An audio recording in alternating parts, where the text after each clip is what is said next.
Muy buenos días, ¿cómo están? De vuelta con ustedes a través de la 87.9 FM Radio Aránduca, transmitiendo desde la Facultad Politécnica.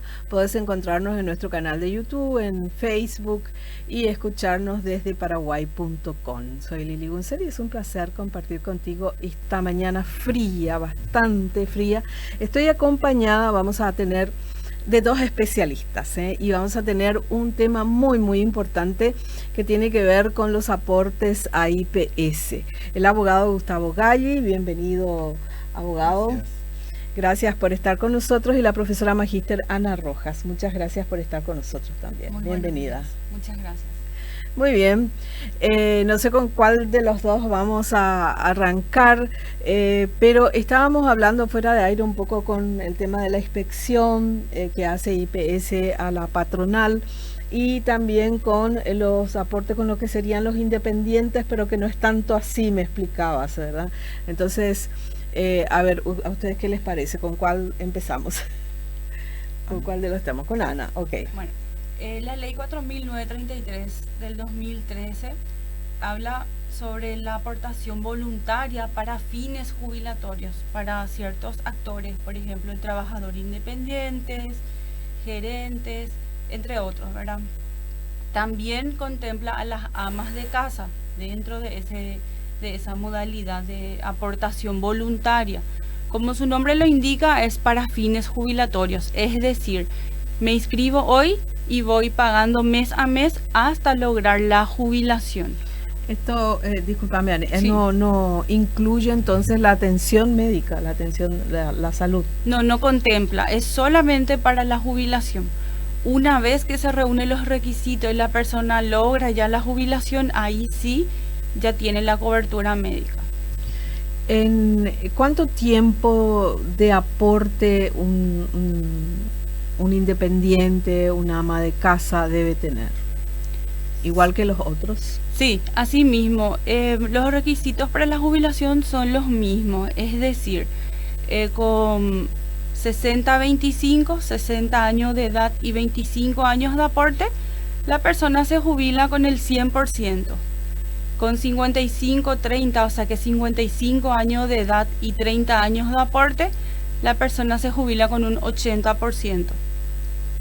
Eso puede incrementar si es que la persona tiene más de 55 años de edad, por ejemplo 56, a los 56 años completa sus 30 años de aporte, entonces aumenta un 4% por cada edad que supera los 55. Eso es con respecto a lo que viene a ser, por ejemplo, esa modalidad anticipada, por llamarlo así. Entonces, luego está 55 ¿sí? años y 30 años de aporte, sí. Puede jubilarse. Puede con 80% y puede ir aumentando. Sigue trabajando, ¿verdad? Así mismo. Y sigue aportando, ¿verdad? Sí. Ahora, con 60 años y 25 con años, el 100%. Ya el 100% sí. se puede. Luego entonces, está la otra modalidad, que es, por ejemplo, 65-15, 65 años de edad y 15 años de aporte, es proporcional, ¿verdad? Entonces también se puede jubilar y ahí aumenta un 4%, pero por cada aporte que supere los 15, y necesariamente tiene que tener como mínimamente 65 años de edad. Aquí va una pregunta que tal vez, por ejemplo, una persona que tiene 15 años de aporte, pero que después fue a trabajar a Buenos Aires, se jubiló allá. Esta persona puede de alguna manera, por el tema del Mercosur, unir estas dos jubilaciones, de 15 años aquí y la jubilación allá. La persona volvió al Paraguay, es paraguaya, ¿verdad? Y tiene su jubilación en la Argentina. ¿Puede haber algún tipo de...? Existen los convenios, pero está, por ejemplo, el convenio internacional, por ejemplo, países del Mercosur e iberoamericano, países partes que ratificaron el convenio, pero toda vez que reúnan esas condiciones pueden también sumar aportes. Pero si la persona ya tiene 15 años de aporte acá en Paraguay, ya va a poder jubilarse en Paraguay cuando tenga la edad, ¿verdad? Que en este caso es 65, o sea que para todos los casos de la jubilación acá en IPS es 65, con 15 años, pero ahí hablamos de que ya va a lograr cuando reúna esa edad. De todas formas, o sea, de todas maneras, sin necesidad sin necesidad de estar juntando. Sí.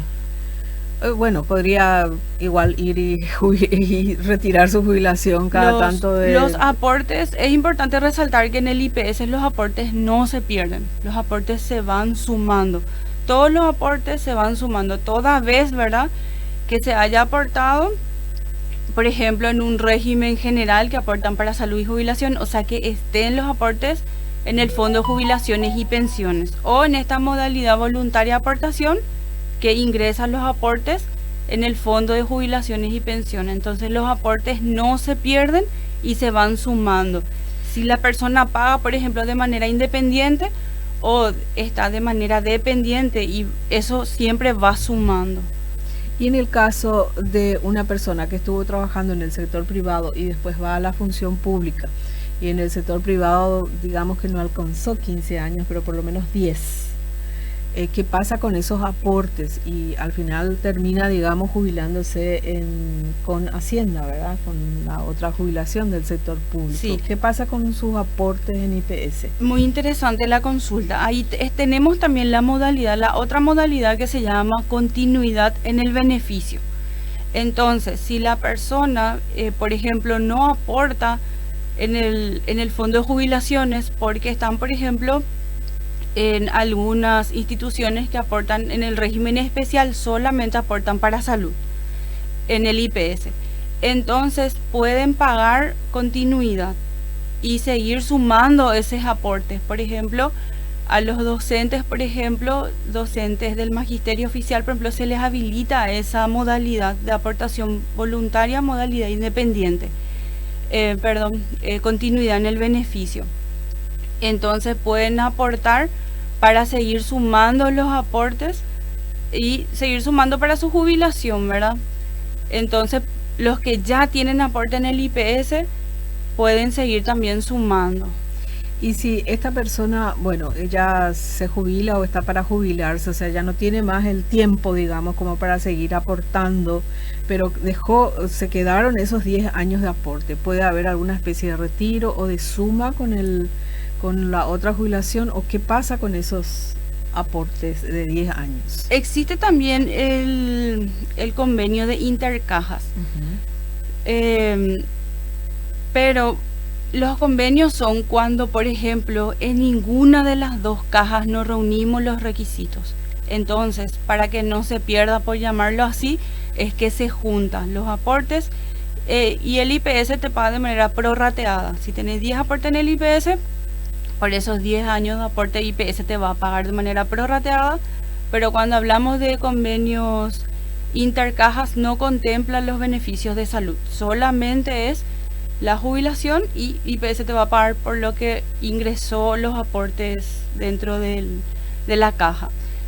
Pero es importante resaltar que cuando la persona, ¿verdad?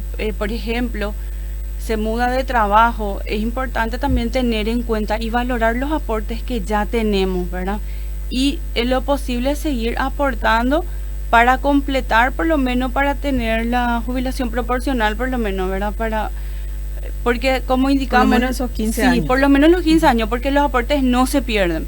Pero dentro de la Carta Orgánica no contempla de que se pueda retirar los aportes. El IPS no devuelve los aportes, es decir, los aportes no se pierden, se van sumando y luego van a tener beneficios los asegurados titulares o su grupo familiar. Entonces lo mejor sería seguir aportando. Si uno tiene 10 años, se está por jubilar o se jubiló, es mejor seguir aportando y completar por lo menos esos 15 años de aporte como para recibir entonces la jubilación. Así mismo, seguir aportando, ya sea en la modalidad continuidad en el beneficio, que se aporta el 12,5, ahí se calcula en base al promedio de los 3 años anteriores que se aportó del salario, ¿verdad? Entonces se hace el 12,5 del salario de los 3 años, ¿verdad? Y es solamente para la jubilación. Sí. Luego, lo que le comentamos al inicio, lo que es trabajador independiente, lo que contempla la ley 4.933 de 2013. En esa ley indica que esa modalidad de aportación también cubre beneficios por muerte, por ejemplo, pensión, indemnización, subsidio. Es decir, yo, trabajadora independiente, aporto mes a mes, ¿verdad? Qué sé yo, no logré todavía para la jubilación, ¿verdad? Y voy aportando, pero también tiene beneficios por muerte. Por ejemplo, puede ser fallezco, ¿verdad? Entonces mi grupo familiar puede percibir un beneficio por muerte, ya sea un gasto funerario o un subsidio por fallecimiento o una pensión, de acuerdo a la situación y de acuerdo a los aportes. Esto sin importar si es una mujer o un hombre. Sin importar. Pregunto esto porque me encontré con una experiencia personal en Argentina. Una tía falleció y sin hijos, sin ningún beneficiario directo, digamos. Estaba la hermana, que es mi mamá, entonces ella estaba aportando y nos fuimos para ver qué podíamos hacer, ¿verdad?, con esos aportes, y no nos dieron nada porque nos dijeron, si hubiese sido un varón ustedes recibían, pero como es una mujer no reciben nada. Me pareció bastante discriminativo y ridículo casi. Ahora me río, en el momento fue una molestia, una rabia, porque era mucho tiempo de aporte, muchos años de aporte, ¿verdad? Mucho más de 10 años, y que se quedaba así en el aire, ¿verdad? No sé. Entonces, eso no existe en el IPS. Ese tipo de discriminación no existe en el IPS. Puede ser un trabajador o una trabajadora, y luego están sus herederos, ¿verdad? Para que esto ocurra, digamos, ella tiene que poner antes en algún documento, decir, bueno, mi beneficiario va a ser fulano de tal, o no. No, en realidad no.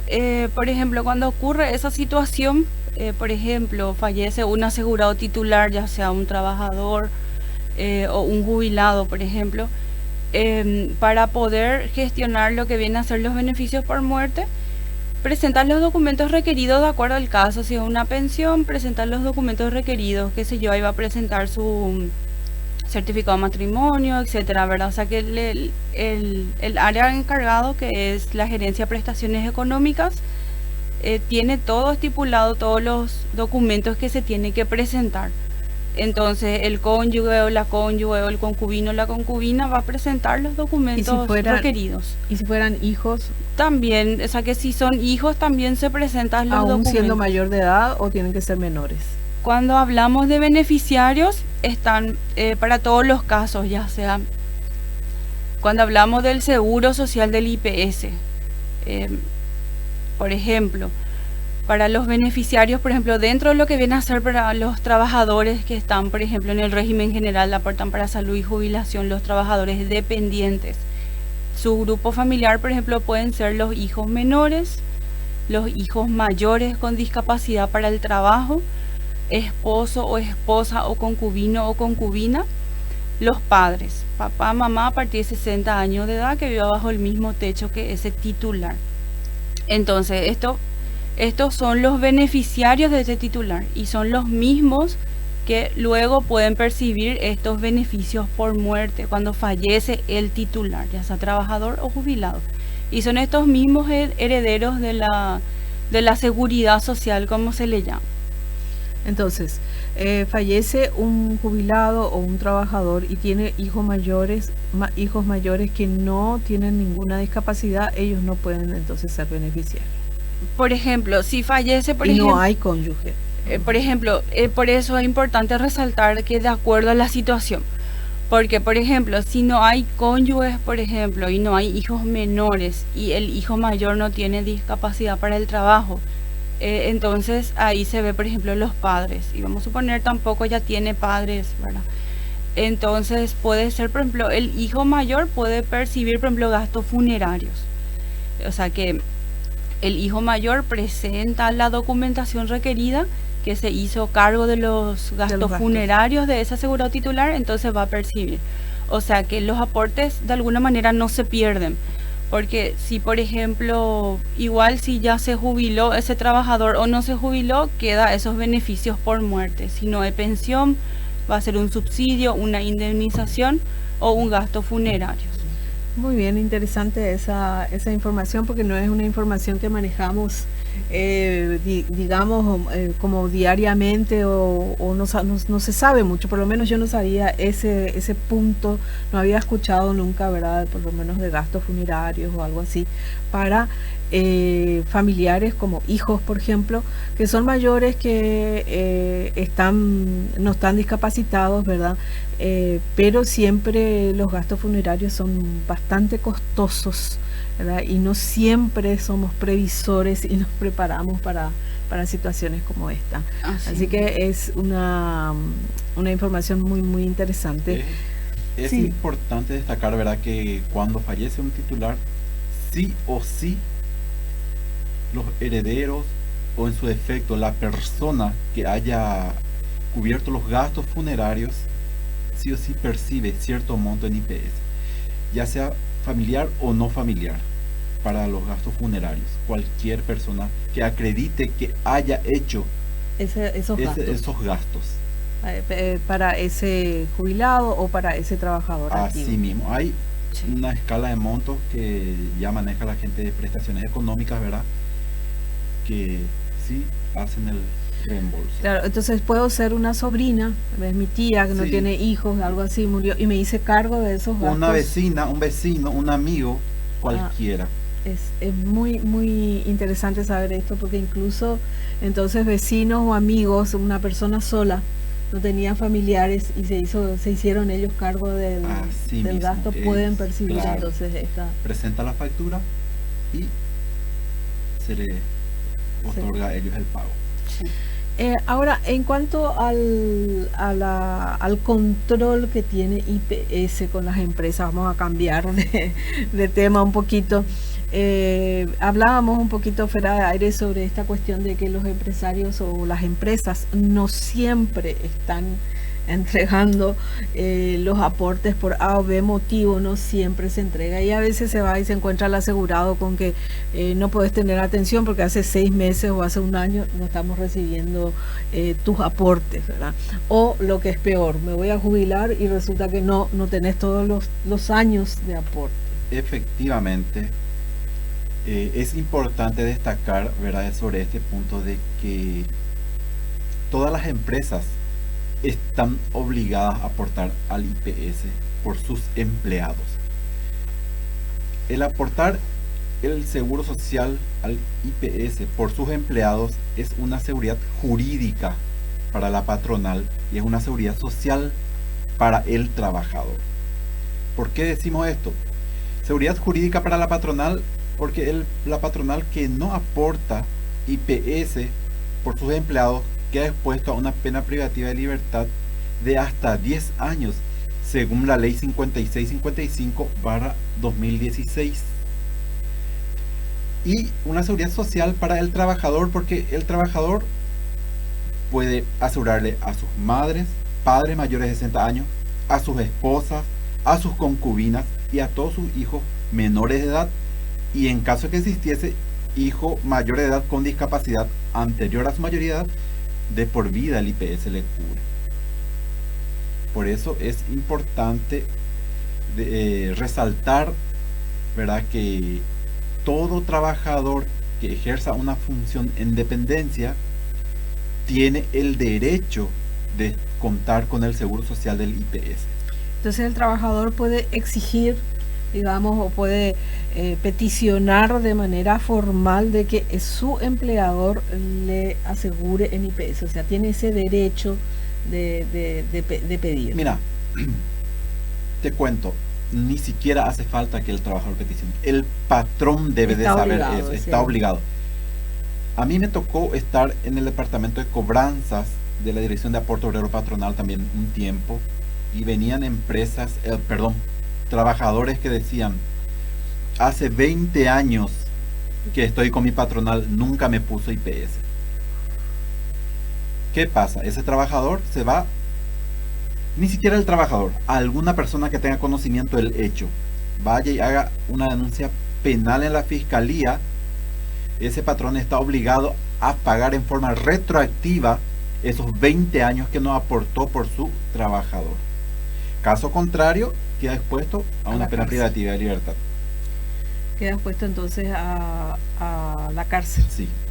Amén, ¿verdad? De que, por ejemplo, una persona que pudiera estar como beneficiario de ese trabajador, a quien el empleador ni siquiera conoce, puede ser, como te dije, los padres mayores de 60 años de trabajador, su concubina, su esposa, su hijo menor de edad, en la casa sufre algún accidente y el trabajador no contaba con IPS. Ese trabajador tiene el derecho de llevarle a su grupo familiar a un sanatorio privado y la patronal está obligada a cubrir todos los gastos en que incurra ese trabajador. Pero para que la patronal esté obligado a incurrir esos gastos, el trabajador tendrá que hacer primero la denuncia penal. Efectivamente, y claro. Para que le obliguen vía judicial. Así mismo, porque de hecho, ejemplo, tu hijo necesita asistencia médica, se enferma, el sanatorio más cercano que te quede y más cómodo es el sanatorio privado, entonces le llevas la factura, le llevas a tu patrón. El patrón ahí te va a decir, toma, te pago, y o en su efecto, no voy a pagar. Si te dice que no voy a pagar, ahí voy a iniciar un trámite judicial, una denuncia ante la fiscalía. Y es, digamos que la fiscalía y después si llega al juez, digamos, ellos están, ¿cómo podríamos decir? Van para el lado, deberían ir a favor del empleado. La ley 50. No a favor del empresario. Efectivamente. La ley 5655/16 es una ley de 4 hojitas cortitas y ahí está bien clarito. Y es más, le comento que ya hay muchísimos casos y ya hubo muchísimas empresas sancionadas y que es de público conocimiento. Se hurga un poquito en las redes sociales y se va a encontrar porque ya hay. IPS, hay inspectores de IPS que de repente le caen hacia cualquier empresa de forma aleatoria o porque hay una denuncia y va y hace una revisión, o cómo hace los controles IPS en las empresas, o espera que vengan los trabajadores a hacer las denuncias. Indistintamente. Hay casos en que los trabajadores lo pueden hacer a través de el portal de denuncia, canal de denuncia del IPS. Puede ser por la denuncia de alguna persona que tenga conocimiento del hecho. Nosotros hoy día tenemos información cruzada con varias otras instituciones del Estado y privados incluso, quienes también nos van pasando datos, y en su efecto los propios inspectores en su recorrido deciden entrar en una empresa y no hay problema. Eso sí, tienen que tener bien en cuenta que cuando caen inspectores es importante que la patronal esté en conocimiento, ¿verdad?, de que están con el derecho de exigirle a los inspectores que acrediten de que realmente son inspectores de IPS. Claro. Porque tenemos conocimiento de que muchas veces se van en nombre de IPS y no son funcionarios de IPS, efectivamente, que se van con otros fines. También es importante decirle a las patronales que no le tengan miedo a los inspectores de IPS. Las multas de IPS, tienen multas por no tener seguro tu empleado, es cierto, pero en relación costo con que se le ingrese por oficio a que no tenga luego seguro es muy grande.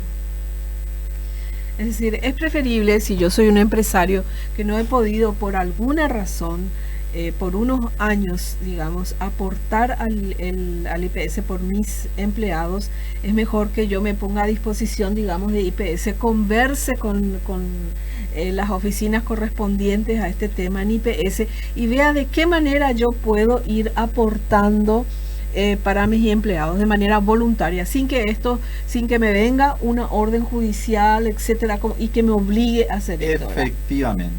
Siempre es mejor conversar. Claro.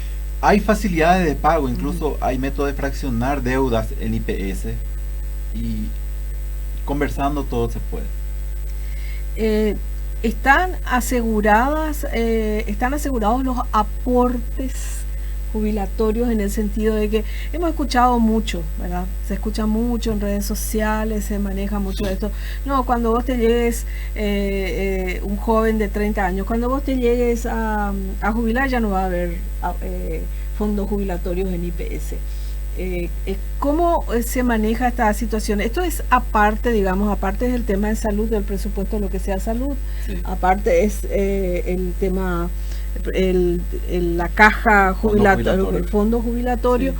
Sí. ¿Hay algún, cómo podríamos decir, riesgo de que se vea afectado? Porque nosotros vamos como usuarios a IPS, va la gente como usuario, se queja de que no encuentra remedio, o que tiene que pagar esto, o que tiene que pagar lo otro. Con relación al fondo jubilatorio, alguien que empieza a trabajar hoy, 20 años, ¿tiene la seguridad de que se va a jubilar con sus fondos? Digamos que IPS va a empezar a pagar cuando se jubile. Y están las direcciones y los departamentos encargados de hacer esos análisis, ¿verdad? No es nuestra área. Sí. Pero en forma particular te puedo decir que de alguna u otra forma el IPS está empezando ya de alguna forma a tomar algunas que otras medidas, ¿verdad? Porque se ve la necesidad de que de aquí a ciertos años nosotros, si es que seguimos al ritmo que seguimos hoy día, puede ocurrir lo que usted dice, ¿verdad? Que podemos quedar, pero se están tomando ya las medidas correspondientes, mirando ya el futuro de aquí a 30, 40 años. ¿Cuál es, por ejemplo, una de esas medidas? Que, por ejemplo, ahora, esa es la razón por la cual se aumentó el promedio de los años para la jubilación a 10, que de 3 pasó a 10. Ya, ¿verdad? Es una de las primeras medidas que se está asumiendo mirando esa problemática. Esto no es retroactivo en el sentido de que alguien que es... entonces, ¿cuándo empezó a regir eso? Porque es nuevo eso. Es nuevo. Creo que ahora este está. Año. Este año, sí. Vamos a suponer que el año pasado inició alguien su proceso jubilatorio, todavía no le salió la jubilación. ¿Le va a afectar esa ley, o como ya inició su proceso jubilatorio antes, eso no le afecta? Mira, le afecta. ¿Por qué? Porque hoy día creo que estamos a 48 meses. 42. Bueno, efectivamente, a los 42 meses, ¿verdad? Que se va a ir. Viste que tenemos que llegar a 120 meses. Hoy día estamos a 42 meses, que los últimos 42 meses es lo que se tiene en cuenta. En caso de que sea más beneficioso para el trabajador los 3 últimos años, hasta hoy puede pedir todavía que se le compute con el promedio de los 3 últimos años, ¿verdad? Pero son excepciones. Claro, para el año que viene, digamos que ya eso ya no, sí, esa regla ya no va. O sea que de manera gradual va sumando, para ponerle que ahora de 42 meses, o sea, de 36 va sumando, ahora llega a 42, ¿verdad? Entonces, eso el afectado va a ir aumentando, pero el afectado puede solicitar que le computen de acuerdo a lo que efectivamente al momento de jubilarse, que ponerle que ahora de 42, entonces a los 42 meses, o a los 120, yo puedo solicitar ya a los 120 meses. Eso se puede hacer. Muy bien.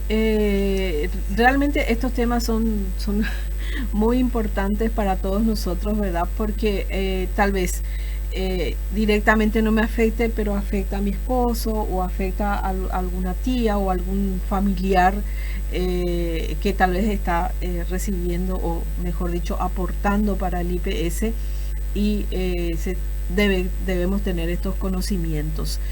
Para el funcionario público, nosotros se nos descuenta, es para salud, ¿verdad? Efectivamente, al solo efecto de la salud. Solo a efecto de la salud. Sí. El funcionario público no puede, digamos, decir, yo quiero ser un aportante independiente.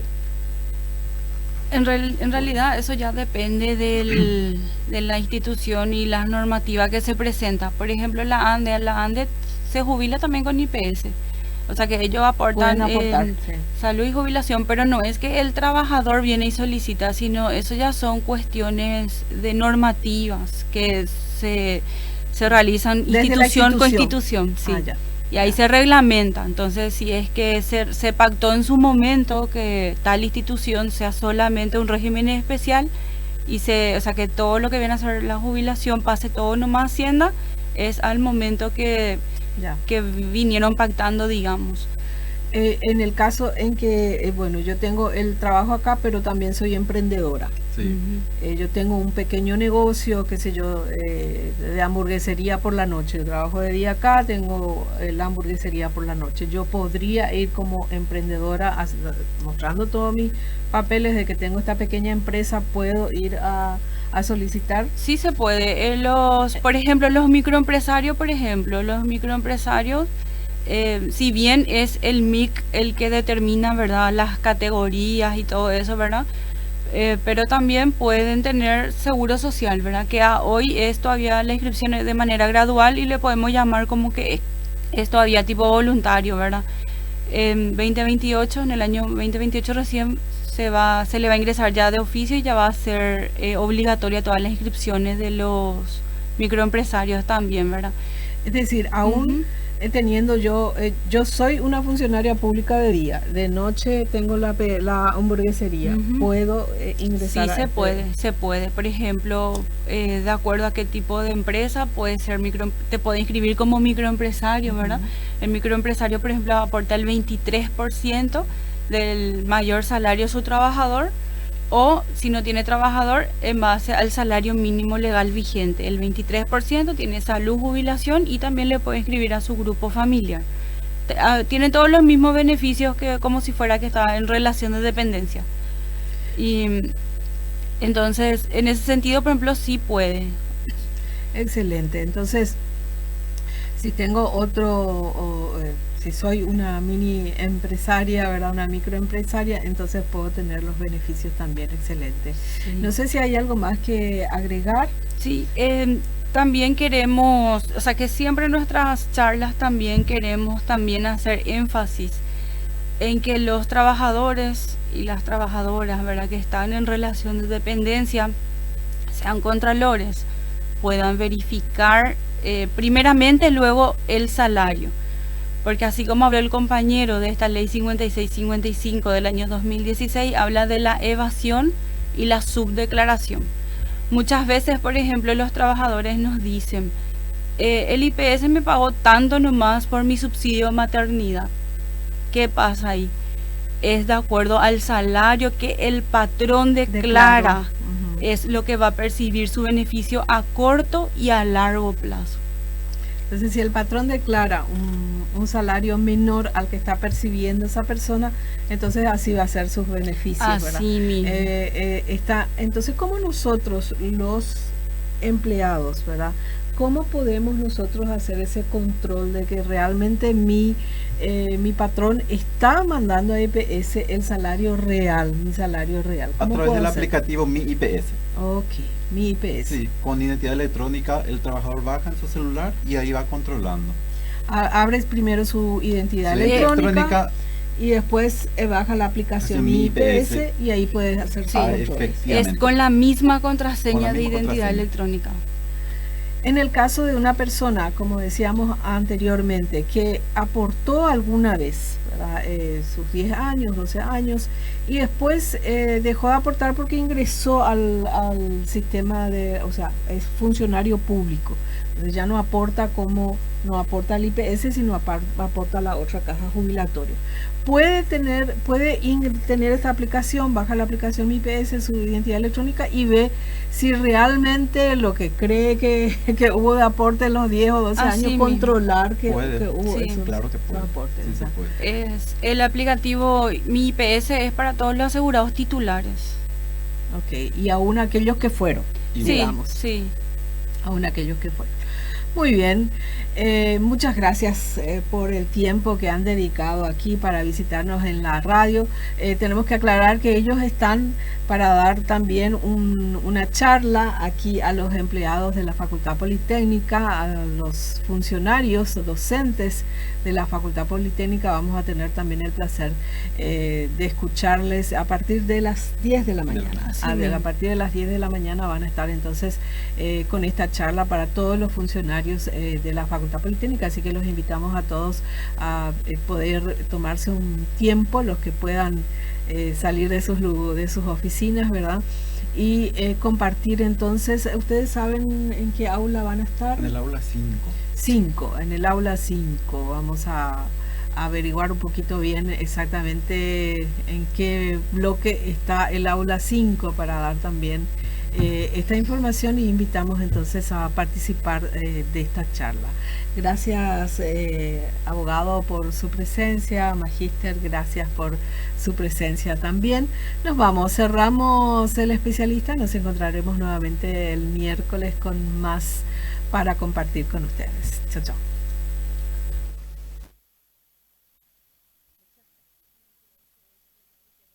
Bloque F.